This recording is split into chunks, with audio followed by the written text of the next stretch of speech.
ஜெபம் செய்வோம். துதிகளுக்கு வாசல் தேவையே இந்த வேர்டு நாங்கள் எங்கள் தேவனாகிய கர்த்தருடைய சமூகத்தில் நீர் செய்த உபகாரத்தை நன்றி செலுத்துகிறோம். தேவ ஆவியானவரே உடைய சமூகத்தில் நாங்கள் கூட்டிக்கொண்டிருக்கிறோம். உடைய சமூகத்தில் வந்து உமக்காக காத்திருக்கிற ஒவ்வொரு ஜனங்களுக்கு நாங்கள் நன்றி செலுத்துகிறோம். உடைய மகிமையினால் உடைய கிருபையினால் நீர் அவர்களை நன்றி செலுத்துகிறார். இந்த ஆராதனையில் நாங்கள் பாடல்கள் ஞானிகள் வசனங்கள் தேவையே எல்லாத்துக்கும் வார்த்தையும் வழிகாட்டுதலாய் அமைந்துள்ளது. தேவையே நாங்கள் ஆயுதப்படக்கூடிய சமூகத்தை காத்து வார்த்தைகளை பெற்றுக்கொள்ள நீர் எங்களுக்கு உதவி செய்திருக்கிறேன். பூமி ஆவியானவர் இந்த ஸ்தலம் முழுவதும் நீ அசைவாகிறார். இந்த வார்த்தைகளுக்கு விரோதமாய் கிரியை செய்யும் எல்லா பொருளாதார சிலைகள் இந்த நாமத்தினாலே கணிந்து அப்புறப்படுத்தி செய்யும். நீர் ஒருவர் மாத்திரம் நீங்கள் வார்த்தைகளை இடைவெளிகிறார். துதிகள் யாவற்றையும் நாம் கொண்டே செலுத்துகிறோம் ஏற்றுக்கொள்வோம். இயேசு கிறிஸ்துவின் மூலமே வேண்டிக் கொள்கிறோம் என்ற ஜீவனுள்ள பிதாவே. கண்ணன் சொல்கிறதிலே 205 ஒரு குடும்பம் ஒரு குடும்பம் உள்ள குடும்பம் கண்ணன் சொல்கிறதிலே 205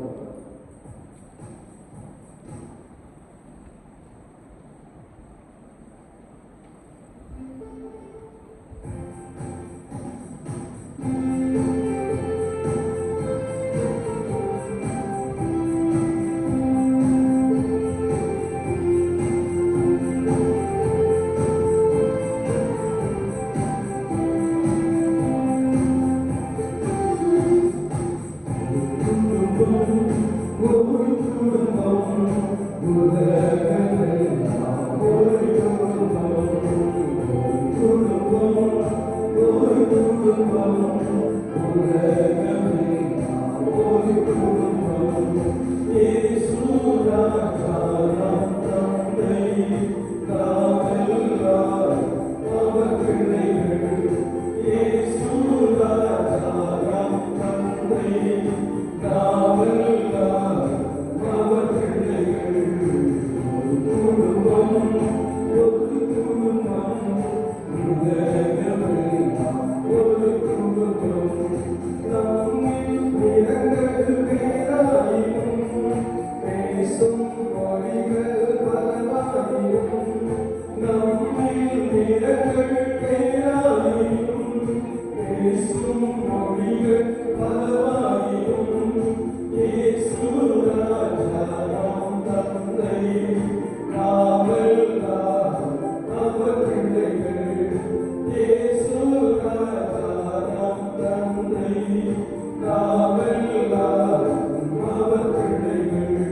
277 பாடல்.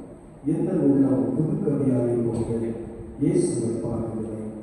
அவர் நாமம் ஊற்றுகளில் பரிமளத்தை அவரை நேசிக்கிறார். 277 பாடல்.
சொந்தமாக ஆசி கொடு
அருள் செய்யுங்கள். 283 பாடம்.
அவர் மரணத்தை ஜெயமாக விழுந்துவார்.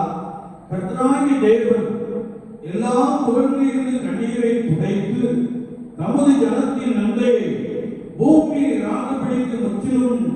விடுவார், கர்த்தரே இதை சொன்னார் என்று வார்த்தை சொல்லுது. கரங்களை தட்டி கர்த்தருடைய வார்த்தைக்காக நாம் அதிகமாக ஆண்டவரை ஸ்தோத்திரிப்போம். அல்லேலூயா. கர்த்தருடைய வார்த்தை சொல்லுகிறது, கர்த்தராகிய தேவன் நம் முகத்திலிருந்து கண்ணீரை துடைத்து நமது நிந்தையை பூமியில் இராதபடிக்கு அவர் முற்றிலும் மாற்றிவிடுவேன் என்று சொல்லுகிற ஒரு வார்த்தையை நாம் இங்கே வாசிக்க முடியும். பூலோக வாழ்க்கையை நாம் பார்க்கின்ற பொழுது அநேக இடங்களிலே நெருக்கப்படுவதையும் சோதிக்கப்படுவதையும் ஒருவேளை நிந்திக்கப்படுவதையும் அன்றாட வாழ்க்கையின் ஜீவியத்திலே நாம் அதிகமாக காண முடியும். குறிப்பாக நீங்கள் உங்களுக்கு ஒருத்தர் பிடிக்கவில்லை என்றால், நீங்கள் உங்கள் மொத்தத்தை பெருக்கிக் கொண்டிருக்கின்ற போதே உங்களுக்கு யார் பிடிக்கலையோ அவர்கள் அந்த வழியாய் கடந்து வந்தால் பெருக்கிக்கிட்டு இருக்கிற பெருக்குமாறு என்ன செய்யும்? சம்பளம் அடி செய்யும், அடி இல்லையா? ஒருவேளை நிந்தையான செயல்பாடுகள், நிந்தையான பேச்சுகள், ஒருவேளை தாங்கிக் கொள்ள முடியாத சில வார்த்தைகள் என்பதை குறித்து நாம் வேதத்தின் அடிப்படையிலே அறிந்து கொள்ள முடியும். ஒரு ஆண்டவர் நம் முகங்களிலிருந்து வடிகிற கண்ணீரை துடைத்து நம்முடைய நிந்தையை நீக்கி போடுகிறவர் என்று வசனம் சொல்லுகிறது. அப்படின்னா கண்ணீரின் ஜெபத்திற்கு ஆண்டவர் பதில் கொடுத்துக் கொண்டே இருக்கிறார். கரங்களை தட்டி கர்த்தருடைய நாமத்தை ஸ்தோத்திரிப்போம். அல்லேலூயா. கர்த்தருடைய வார்த்தை சொல்லுகிறது, நறுங்குண்ட இருதயத்தை நீர் புறக்கணீர் என்று கர்த்தருடைய வசனத்தை நாம் தேடி வாசிக்க முடியும். எந்த ஒரு மனிதனுடைய, எந்த ஒரு மனுஷனுடைய, மனிதன் என்று சொல்லுகின்ற பொழுது மனிதன் அநேக பாடுகளை உபத்திரங்களை செய்வார், தாங்கி விடுவார். ஆனா உடனே கண்ணீர் வடிக்கிறது யாருன்னா பெண்கள் தான், இல்லையா? நல்ல ஒரு குடும்பத்தை கவனித்து பார்க்கிறாங்க. சிலர் ரொம்ப வயதான பெற்றோர் அளவுக்கு வந்துட்டோம், இல்லையா? சிலர் எங்கள் குடும்பத்தை மனுஷனுடைய கற்பனை ஆதாரித்து கொண்டு வாழ்ந்து கொண்டு இருக்கிறோம். வாழ்க்கையின் அனுபவத்தை நீங்கள் பார்ப்பீர்கள் என்றால், உங்கள் கணவர் அநேக காரியங்களை உங்களோடு பகிர்ந்து கொள்ளாமல் அப்படியே இருதயத்தில் செய்வார், வைத்து இல்லையா?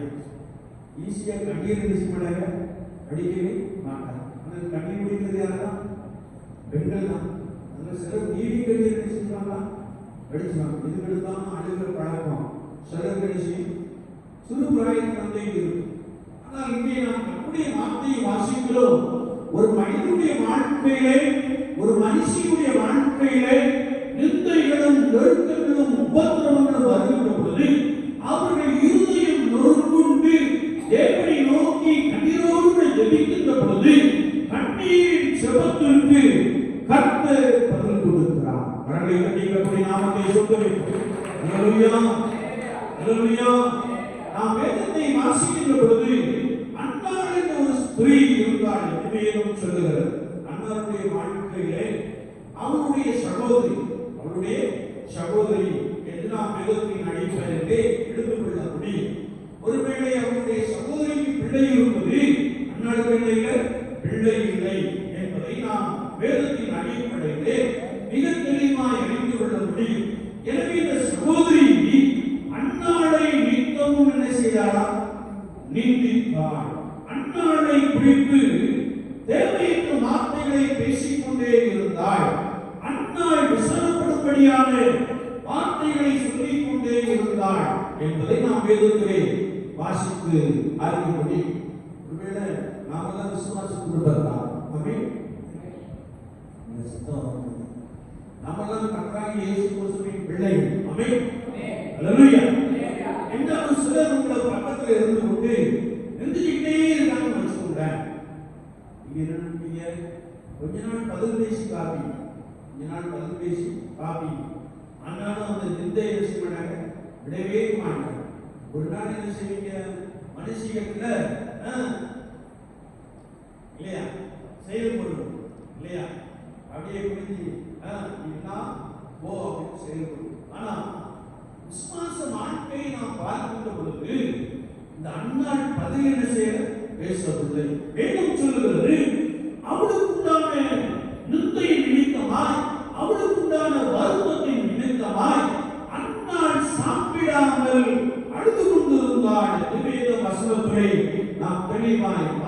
முடியும். ஒருவேளை ஆண்டுதோறும் அவர்கள் சீலோவாவுக்கு கடந்து செல்கிற ஒரு பழக்கம் இருந்தது. கரங்களை தட்டி கற்பனை நாமத்தை சொல்லுகிறோம். அல்லேலூயா. நம்முடைய கிராமத்துக்கு ஆண்டுதோறும் வெளியே இருந்து எல்லாரும் என்ன செய்றாங்க? சிலர் அப்பப்போ வந்துட்டு போறாங்க. ஆனா அநேக குடும்பத்தார் அசன பண்டிகைக்கு தான் என்ன செய்றாங்க? வாராங்க. அசன பண்டிகையை ஏற்படுத்துகிற முன்னோர்களுக்காக நான் ஆண்டவரை ஸ்தோத்திரிக்கிறேன். கரகத்திற்கு ஆண்டவரை ஸ்தோத்திரிப்போம். ஒருவேளை அந்த அசன பண்டிகை ஒன்று இல்லை என்றால் அவங்க அங்கேயே என்ன செஞ்சிருப்பாங்க? சென்றாயிருப்பாங்க. அந்த பக்கமே என்ன செய்ய மாட்டாங்க? வரமாட்டாங்க. இதே போல இந்த அந்தாள் ஒருவேளை வெள்ளாளோடு கூட சேர்ந்து சொல்கிற ஒரு பழக்கம் இருந்தது. அவர்கள் ஆண்டுதோறும் கர்த்தரை பொழுது கொள்ளுகிற அந்த ஆலயத்துக்கு அவர்கள் கடந்து சென்றிருந்தார்கள். கர்த்தருடைய வசனத்தை நாம் வாசிக்கின்ற பொழுது அந்தாள் கர்த்தருடைய சமூகத்திலே கடந்து சென்று கர்த்தருடைய சமூகத்திலே தன்னை அர்ப்பணித்து கர்த்தருடைய சமூகத்திலே தன்னை தாழ்த்தி அவள் மிகவும் அழுதாள் என்று வார்த்தை சொல்லுகிறது. அல்லேலூயா. யாராவது நிந்திச்சாங்கன்னா நீங்க சொல்ல வேண்டிய இடம் எது? கர்த்தருடைய சமூகத்தில் தான் என்ன செய்யணும்? சொல்லணும். நீங்க பதில் பேசிட்டே இருக்காங்க. ஆண்டவர் எழுதிக்கிட்டே இருப்பார். ஆண்டவர் என்ன செய்வார்? எழுதி வச்சுட்டே இருப்பார். ஆண்டவர் ஒரு நாள் நமக்கு பதில் என்ன செய்ய மாட்டார்? செய்ய மாட்டார். வேதத்தை நாம் வாசிக்கின்ற பொழுது இந்த அன்னாள் ஆண்டவருடைய சமூகத்துக்கு சென்று மிகவும் அழுந்தாள். வேதத்தை நாம் வாசிக்கின்ற பொழுது அவள் தன்னுடைய சமூகத்தை தன்னுடைய இருதயத்தை தன்னுடைய பாரத்தை தன்னுடைய வேதனையை ஊற்றிவிட்டாள் என்று வசனம் நமக்கு தெளிவாய் கற்றுக் கொடுக்கிறது. அப்படி அன்னாள் தன்னுடைய சமூகத்திலே தன்னுடைய இருதயத்தை ஊற்றின பின்பு நாம் கர்த்தருடைய வார்த்தையை வாசிக்கிறோம். நீர் எனக்கு ஒரு ஆண் குழந்தையை கொடுத்தால் நான் அதை உமக்கென்று வளர்த்துடுவேன் என்று சொல்லி பொறுமையோடு கர்த்தருடைய சமூகத்திலே அவள் அழுது ஜெபித்த பொழுது கர்த்தருடைய வார்த்தையை நாம் வாசிக்கிறோம். அதற்கு பின்பு அவள் துக்கமுகமா இருக்கவில்லை. கரங்களை தட்டி கர்த்தருடைய நாமத்தை சொல்லுகிறோம். அல்லேலூயா. அன்னாளுக்கு விசுவாசம் காணப்பட்டது. நான் கர்த்தருடைய சமூகத்திலே என்னுடைய காரியங்களை குறித்து நான் சொல்லிவிட்டேன். என்னுடைய வேதனையை குறித்து நான் சொல்லி அழுது விட்டேன். இனி நான் துக்கமுகமா இருக்க வேண்டிய அவசியம் இல்லை என்று சொல்லி அவள் கர்த்தருக்குள் தன்னை திடப்படுத்திக் கொண்டாள். ஆமென். அல்லேலூயா. ஒரு பொருத்தனையின் ஜெபம் அதை விட மிக ஆழத்தில் செய்யலாம் ஜெபம் பண்ணினாள் என்பதை குறித்து நாம் வேதத்தை வாசிக்கிறோம். ஒருவேளை ஆண்டவர் அவனுடைய விண்ணப்பத்தின் சத்தத்தை கேட்டார். கரங்களை தட்டி நாமத்தை சொல்லுகிறோம். அல்லேலூயா. அல்லேலூயா. என்னை கேட்டுக்கொண்டிருக்கிற என் அன்பு சகோதரனே சகோதரியே, நீ கண்ணீரோடு கர்த்தரை நோக்கி பார்க்கின்ற பொழுது கர்த்தர் உன் விண்ணப்பத்தின் சத்தத்தை கேட்கிறார். அன்னாளின் விண்ணப்பத்தின் சத்தத்தை கேட்டு ஆண்டவர் ஒரு சாமுவேலை கொடுத்தார். எனவே இந்த 1 சாமுவேல் புத்தகம் 8ஆம் அதிகாரத்தை நாம் வாசிக்கின்ற பொழுது கர்த்தருடைய வார்த்தை சொல்லுகிறது, என் இருதயம் கர்த்தருக்குள் அணிபுறுகிறது, என் கொம்பு கர்த்தருக்குள் உயர்ந்திருக்கிறது, என் விண்ணப்பத்தின் சத்தத்தை கர்த்தர் கேட்டார், என் சத்துருக்களின் மேல் என் வாயை திறந்திருக்க பண்ணினார் என்று சொல்லி கர்த்தருடைய மகத்துவங்களை கர்த்தருடைய அதிசயங்களை சொல்லி ஆண்டவரை பாடி மகிமைப்படுத்தினார் என்று வார்த்தை நமக்கு தெளிவாக கற்றுக் கொடுக்கிறது. ஆமென். அல்லேலூயா. விசுவாச வாழ்க்கையிலே நீங்கள் நெருக்கத்தின் மத்தியிலும் வேதனை மத்தியிலும் பாடுகளின் மத்தியிலும் குறிப்பாக நிந்தையின் மத்தியிலும் காணப்படுகின்ற பொழுது நேர தேவாலயத்துக்கு வந்து ஆண்டவரே என்னை நினைத்தருள் என்று என்ன செய்யணுமா? ஜெபம். நேர ஆலயத்துக்கு வந்து எனக்கு எல்லாம் பேசினோட என்ன செய்யணும்? அப்படி ஜெபம் ஆண்டவர் என்ன செய்வாரு? கேட்க மாட்டார். எனக்கு எல்லாம் பேசினோட குறிக்கலாம். அது சங்கீதக்காரன் அப்படி ஜெபம் பண்ணியிருக்காரு. சரிதானா?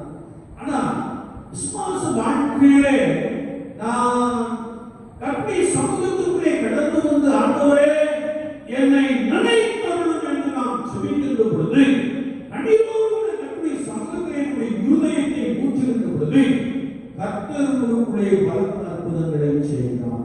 ஆமென். ஒருவேளை பலவீனமாய் காணப்படலாம், ஒருவேளை பிள்ளையின் காரியமாய் காணப்படலாம், அல்லது இன்னும் தேவையோடு இருக்கிற ஒரு நபராய் காணப்படலாம், அல்லது சமுதாயத்திலே ஒதுக்கப்பட்ட ஒரு நபராய் காணப்படலாம். ஐயோ, என்னை யாரும் கொண்டு கண்டுகொள்ளவில்லை என்று சொல்லி நீ அடிக்கடி ஏற்றி புறம்புகிற ஒரு நபராய் காணப்படலாம். ஆனால் நீ கட்டளை ஆலயத்துக்குள்ளே கடந்து வந்து உடைய இருதயத்தை கட்டளை சமூகத்தை ஊற்றி கடினோடு ஜெபிக்கின்ற பொழுது கர்த்தர் உங்கள் வாழ்க்கையிலே பலத்த அற்புதங்களை செய்ய போதுமானவராக இருக்கிறார். கரங்களை கட்டி கர்த்தருடைய நாமத்தை சொல்லுகிறேன். அல்லேலூயா, அல்லேலூயா. பரிசுத்த மத்தியில் சுவிசேஷத்தை நாம் வாசிக்கின்ற பொழுது அங்கே கர்த்தருடைய வார்த்தை சொல்கிறது, பேதுரு மிகவும் அழுதான் என்று வேதம் சொல்கிறது. பேதுரு என்ன செய்தார்? மிகவும் எடுத்தாச்சா? மத்தேயு எடுத்தாச்சா? இங்க வாசிங்க. மத்தேயு உங்களை எடுத்துட்டு சொல்லுங்க. மத்தேயு 26:70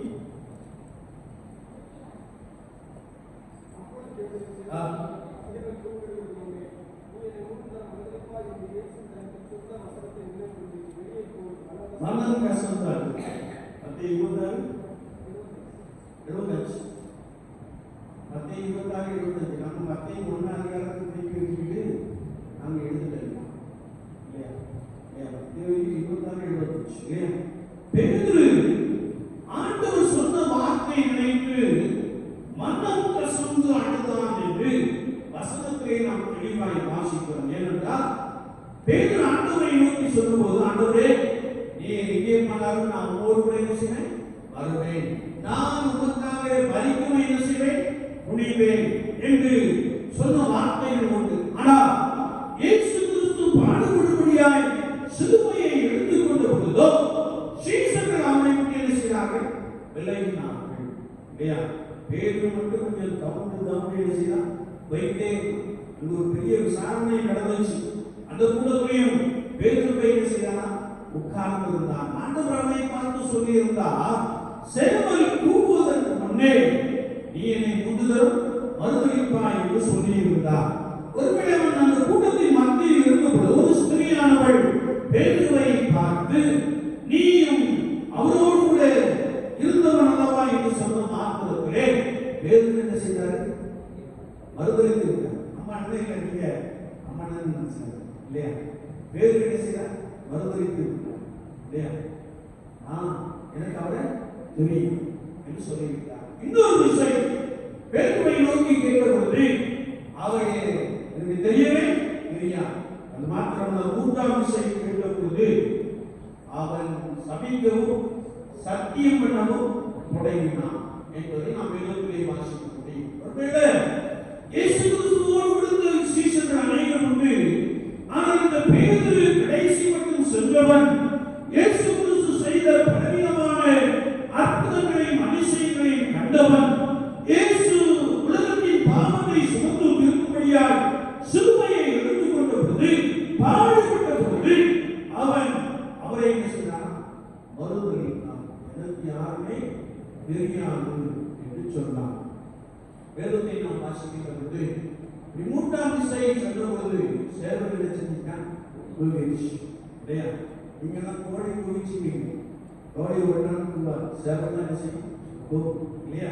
அதனால சேவல் கூற உடனே இயேசு சொன்ன வார்த்தையை நினைத்து, ஐயோ நான் பரிசுத்தரை மறுதலித்து விட்டேனே, நான் அவரை நன்றாய் அழைத்திருந்தோம் மறுதலித்து விட்டேனே என்று சொல்லி மனம் கசந்து வெளியே போய் இருக்கிறான். அழுதான் என்று வேதம் சொல்லுகிறது. என்னை கேட்டுக் கொண்டிருக்கிற என் அன்பு சகோதரனை சகோதரியே, நீ கர்த்தருக்கு விரோதமாய் பேசுகின்ற பொழுது அல்லது கர்த்தருக்கு விரோதமாய் பாவம் செய்கின்ற பொழுது நீ உன்னுடைய பாவத்திற்காக வருந்தி மனம் கசந்து அழுகின்ற பொழுது ஆண்டவர் பாவத்தை மன்னிக்கிறார். அரங்களை கண்டிப்பாக நாமத்தை சொல்லிப்போம். அல்லேலூயா. அவர் மன்னிக்கிறதை கைப்படுத்துவர் என்று வேதம் சொல்லுகிறது. ஒருவேளை பேதுருவை சாப்பிட்டு இதோடு முடிஞ்சு போச்சு நிறைய நினைச்சிருக்கிறது. ஆனா அவன் தன்னுடைய தவறுக்காக மனம் கசந்து அழுத போது ஆண்டவர் அவனை என்ன செய்தார்? ஏற்றுக்கொண்டார். தன் பாவங்களை மறைக்கிறவன் அவைகளை அறிக்கை செய்து விட்டு விடுகிறவனோ இரக்கம் பெறுவான். ஒருவேளை ஆண்டவரே பாவத்தை மன்னியும், நம்மதான் ஆண்டவர் மன்னிக்கிறேன் இந்தியன் மாதிரி சொல்லிக்கிட்டே வரோம். பரமண்டலத்தில் இருக்கிறீர்கள், இதான் ஒரு பிரயோஜனம் கிடையாது, ஒரு பிரயோஜனம் கிடையாது. என்னுடைய தவறுக்காக நான் வருத்தப்பட வேண்டும், என்னுடைய தவறுக்காக நான் கண்ணீரோடு செய்யும் ஆண்டவருடைய சமூகத்தில் ஜெபிக்க வேண்டும். அப்படி ஜெபிக்கின்ற பொழுது கர்த்தர் உங்கள் விண்ணப்பத்தை கேட்டு உங்கள் பாவங்களை தனது முதுகுக்கு பின்னாக என்ன செய்கிறார்? எறிந்து போடுகிறார். கரங்களை தட்டி கர்த்தருடைய நாமத்தை சொல்லுகிறோம். ஹல்லேலூயா. என்னை கேட்டுக் கொண்டிருக்கிற என் அன்பு தெய்வ ஜனமே, ஆண்டவர் பாவத்தை மன்னிக்க அதிகாரம் பெற்றவர். அவருக்கு நான் சென்று என்னை தவறுக்காக மனம் வருந்தி மனம் கசந்து அழுது நாம் ஜெபிக்கின்ற பொழுது கர்த்தர் நம்மை மன்னித்து ஒரு பயனுள்ள பாத்திரமாக நம்மை உருவாக்கும் போதுமானவராக இருக்கிறார். ஆமென். ஹல்லேலூயா. பேதுருவை நாம் பார்க்கின்ற பொழுது பேதுருவை ஆண்டவர் வல்லமையாக எடுத்து பயன்படுத்தினார். பேதுரு பரிசுத்த ஆவியின் வல்லமையினாலே நிரப்பப்பட்டிருந்தார். கர்த்தருடைய வசனத்தை நாம் கேட்டு வாசிக்கின்ற பொழுது பேதுரு நடந்து செல்கின்ற இடமெல்லாம் யானியஸ்வரை வைத்திருந்தார்கள். பேதுருவின் நிழற்பட்டு அநேகர் என்ன செய்தார்களா? சுகம் பெற்றார். பேதுருவுடைய ருமால் என்று அதை கொண்டு போய் போட்டு நிறைய பேர் என்ன செய்தாங்க? சுகம் பெற்றார்கள் என்று நாம் வேதத்தில் வெளியுமாய் வாசிக்க முடியும். அப்படி என்றால் நான் கர்த்தரிடத்திலே எனது தவறுக்காக எனது பாவத்திற்காக மனம் கசந்து அழுது நாம் ஜெபிக்கின்ற பொழுது கர்த்தர் நம்மை மன்னித்து ஏற்றுக்கொள்கிறார். ஒரு புதிய பாத்திரமாக, ஒரு புதிய மனுஷனாக, ஒரு புதிய மனுஷியாக நம்மை அணைந்து விடுகிறார். நாம் கர்த்தருக்கேற்ற ஒரு பாண்டமாக காணப்படுகிறோம். கர்த்தர் நம்மை வல்லமையாக இருந்து பயன்படுத்த போதுமானவராக இருக்கிறார். நம்மை கட்டிக்கப்படி நாமத்தை சொல்லுகிறோம். ஹல்லேலூயா. ஹல்லேலூயா. என்னை கேட்டுக் கொண்டிருக்கிற என் அன்பு சகோதரனே, சகோதரியே, தேவன் எல்லா முகங்களிலும் கண்ணீரை துடைக்கிறவர் என்று வசனம் சொல்லுகிறது. எல்லா முகங்களிலும் கண்ணீரை துடைக்கிறவர் யார்? கர்த்தராகிய இயேசு கிறிஸ்துவை நோக்கி அவரை நினைத்து அழுது ஜெபிக்கின்ற பொழுது ஆண்டவர் கண்ணீரை துடைக்கிறார். இயேசு கிறிஸ்து உங்களுடைய வந்த அற்புதங்களை செய்கிறார். இயேசு கிறிஸ்து உங்களுக்கான நிந்தைகளை, அவமானங்களை நீக்கி போடுகிறார். அவர் உங்களுடைய வாழ்க்கையிலே ஒரு புதிய அத்தியாயத்தை கொடுக்கிறார். உங்களுடைய வாழ்க்கையிலே ஒரு புதிய சந்தோஷத்தை கொடுக்கிறார். அவருடைய வாழ்க்கையிலே பலத்த அற்புதங்களை செய்து உங்களை கழிவுறப்பட்ட போதுமானவராக இருக்கிறார். ஆமென். ஹல்லேலூயா. எனவே நாம் அணிரோடு கர்த்தரை நோக்கி பார்ப்போம். அந்நாள் மிகவும் அழுதார். அந்நாள் மிகவும் அழுதார். ஒருவேளை பேதுரு மனம் கசந்து அழுதார். ஆண்டவர் அந்நாளுக்கு சாமுவேலை மாத்திரமல்ல, இன்னும் குழந்தைகளை கொடுத்து செய்தார், ஆசீர்வதித்தார். அது மாத்திரமல்ல, பேதுருவை அவர் மறுபடியும் கன்னடமாக ஏற்றுக்கொண்டு ஒரு வல்லமையான ஒரு அப்போஸ்தலனாக எடுத்து பயன்படுத்தினார். பேதுருவை கொண்டு ஆண்டவர் கட்டை சபைகளை ஏற்படுத்தினார். விசுவாச வாழ்க்கையிலே நாம் கண்ணீரோடு கர்த்தரை நோக்கி பார்க்கின்ற பொழுது அவருக்கு ஆராய்ந்து முடியாத பெரிய காரியங்களை, எண்ணி முடியாத அதிசயங்களையும் செய்ய போதுமானவராக இருக்கிறார். விசுவாச வாழ்க்கையிலே நாம் நம்முடைய தேவைதான். ஒருவேளை நீங்கள் நிந்திக்கப்படுவீர்கள் என்றால், பிறரால் அவமானப்படுத்தப்படுவீர்கள் என்றால், கர்த்தரை நோக்கி ஜெபியுங்கள். ஆண்டவரே என்னை நினைத்தருளும், ஆண்டவரே என்னை நினைத்தருளும் என்று ஜெபியுங்கள். கர்த்தர் உங்கள் நடுவிலே அற்புதராய் உங்களுக்குள்ளே பலத்த கிரியைகளை நடப்பித்து அவர்களை ஆசீர்வதித்து வழிநடத்த போதுமானவராக இருக்கிறார். ஆண்டவர் தாமே இந்த வார்த்தைகளை கொண்டு உங்களை பலப்படுத்துவாராக, உங்களை ஸ்திரப்படுத்துவாராக, உங்கள் இருதயம் கர்த்தருக்குள் கழிவுறும்படியான ஒரு பெரிய அற்புதங்களை செய்து உங்களை மகிழச் செய்வாராக.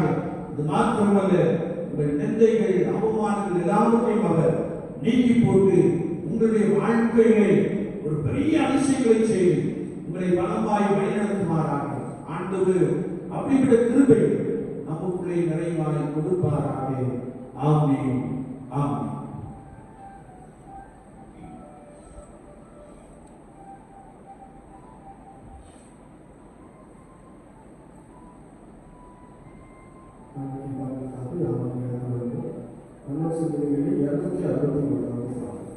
ஜீவிக்கிறார், ஜீவிக்கிறார், உங்களுக்கு தமிழ் சங்கத்திலே 261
உமது கரத்தில் வாங்கி உமக்கு கொடுத்தோம் என்ற வசனத்தின்படியே கரத்தினாலே நன்மை பெற்றுக் கொண்ட ஜனங்கள் உமக்கென்று கொண்டு வந்த காணிக்கைகளுக்காக, பொருள் காணிக்கைகளுக்காக நாங்கள் நன்றியோடு நோக்கி பார்க்கிறோம்.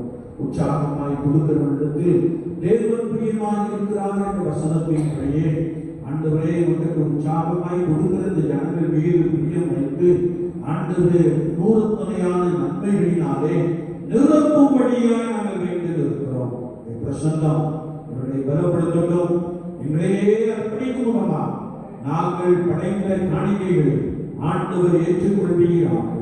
இயேசு கிறிஸ்துவின் நாமத்தில் ஜெபம் கேளும் பரிசுத்த பிதாவே. ஆமென்.